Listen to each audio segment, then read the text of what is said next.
7 de la mañana con un minuto a esta hora. Insistimos, reiteramos, el doctor Guillermo Rodríguez, subsecretario de Orden Público del Ministerio de Gobierno, nos acompaña en estos estudios. Le recordamos, las entrevistas de Primera Impresión también las puede seguir a través de Pública FM y en las diferentes plataformas digitales de los medios públicos del Ecuador. Doctor, revisábamos previamente el reportaje relacionado a este operativo. Los resultados dan cuenta de un trabajo de meses. No es que fue producto de la casualidad. Bueno, primero, fundamentalmente, reconocer el trabajo de la Policía Nacional y el compromiso de todas las instituciones que bajo un lineamiento y política del Presidente de la República se están articulando a través de Secretaría de Gabinete por un comité técnico que justamente optimice los recursos que se destinan para el subsidio. Solamente por dar un dato y siguiendo la nota. Anualmente se destinan aproximadamente 2.300 millones de dólares para el subsidio de combustibles. De esa información, el 28% se destina para lo que tiene que ver con el gas GLP que le conocemos nosotros, cerca de 652 millones. Y el 16% son destinados para combustibles extra o ecopaís, que es más o menos el 16%. Ojo, que un 42% es para el diésel, por eso bien la nota decía entre diésel y gasolina, más o menos ese es el rango que se calcula a nivel de contrabando. Pero es fundamental que esta política se vea aterrizado, en este caso específico, que hablamos de un operativo desarrollado y desplegado técnicamente por personal de la Policía Nacional, haciendo un seguimiento de alertas también ciudadanas, que hay que reconocer que existen números de alerta como el 1800 delito, el 1800 lo justo, también que se han activado efectivamente en el caso de las denuncias de que no se esté respetando, por ejemplo, el precio oficial de la bombona de gas, y por ello nosotros hemos tenido estos resultados. ¿Cuánto ha incrementado justamente la participación ciudadana a través de estas líneas de contacto para poder denunciar? Fundamental. Por darle un dato, siempre el tema. El SRI IDAR nos ha reportado que, por ejemplo, ha crecido cerca del 16%, el 16% del consumo de gas industrial en relación al año anterior. ¿Qué significa esto? Recordemos que hay restaurantes que no tienen, según normativa, por qué estar empleando un gas de 15 kilogramos que es subsidiado y tienen que hacerlo con el gas que no está subsidiado. Este viernes, efectivamente, por ejemplo, aquí en Pichincha, exactamente en la Mariscal, Intendencia de la Policía con ARS, procedió a generar esa conciencia y hacer este operativo para un cambio de 30 cilindros. Y así se están desarrollando otro tipo de operativos. Por comentarle también, llevamos en lo que vamos del año desarrollando más de 6.000 operativos articulados justamente para evitar que dos cosas. Que primero internamente se puedan desviar estos recursos para un consumo que no es el que está el propósito del gobierno, y otro, en el caso de las fronteras, trámites para que sean destinados para actividades ilegales. Y ahí viene justo la pregunta que usted hacía. Este caso es un trabajo profesional que va de la línea con otros que desarrollaron el año anterior, donde básicamente, producto de este trabajo de cerca de 6 meses, lograron identificar a esta estructura que en un modus operandi, básicamente del menudeo lo conocen ellos, haciendo en determinado momento ciertas ampliaciones de los tanques de combustible de los vehículos o a su vez en repetidas oportunidades hacía de 3 hasta 6 pasos cargando combustible en diferentes estaciones hacia el lado colombiano. Y esos eran entregados al otro lado con un precio internacional. Sabemos que tanto en Perú como en Colombia están aproximadamente cerca de los $4, 3, $4. Entonces, obviamente es un negocio que a ellos les es significativo. El trabajo interinstitucional, ¿cuánto ha avanzado? Digamos, usted ha dicho que es un trabajo no solamente de la policía, sino también otras instituciones. ¿Cómo está justamente planificado para tener este tipo de resultados?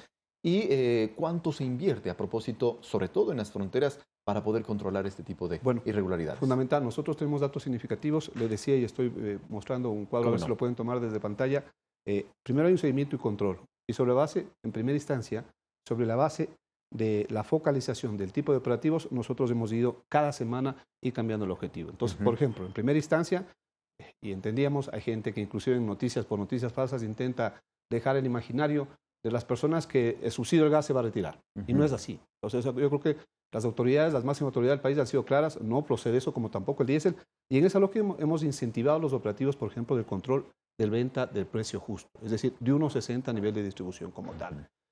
Pero retomando los operativos, por ejemplo, como el caso de Tulcán, de Carchi, es bueno traer también a la memoria, en noviembre del año anterior, en Loja, Macará, específicamente a la frontera del Perú, se hizo otro operativo que en esa fecha se aprendió a 14 personas.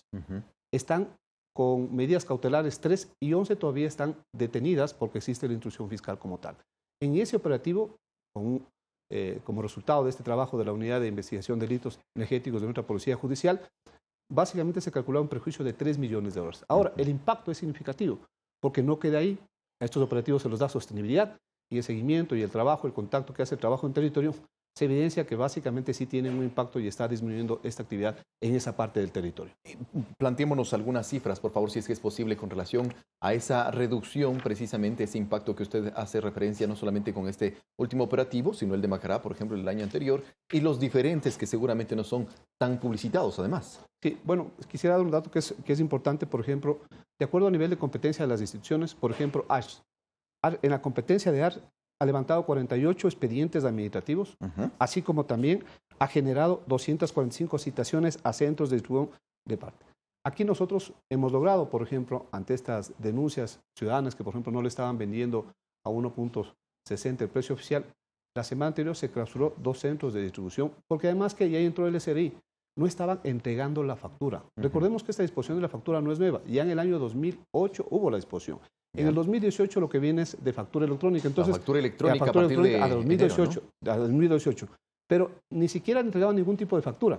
Y aparte no se respetaba, y eso es bueno que la comunidad sepa, no se respetaba, el 20% de su stock debe estar para distribución en el sector, es decir, en un lugar visible. Eso no se respetaba. Entonces, en ese cumplimiento se ha dado. También hemos tenido nosotros 4 detenidos, por ejemplo, por acciones de nuestra intendencia, al no respetar los precios oficiales. Eso en el artículo 321 del COIB establece con una contravención de 15 a 30 días, pero también los detenidos que en este caso arrojó el operativo del Carchi, como hemos indicado, a través de la unidad de delitos energéticos con 5 personas aprendidas. Y digamos, las sanciones a partir de estos resultados en Carchi, sobre todo los delitos que tienen que ver con el tráfico de combustibles en las fronteras, por favor, ¿cuáles son? Sí, básicamente eso ya está en orden en manos de la justicia y de acuerdo a lo que establece el Código Integral Penal, serán aquellos que de acuerdo a su nivel de participación determinen el tipo de sanción. Los desafíos, siempre solicito los desafíos, los retos para el trabajo institucional con relación a la actividad que se desempeña. ¿Cuáles son para este año con relación al combate del tráfico ilegal de combustibles? Bueno, fundamentalmente vamos desde la línea de esta articulación política, porque la política lo que busca es el bienestar de la comunidad.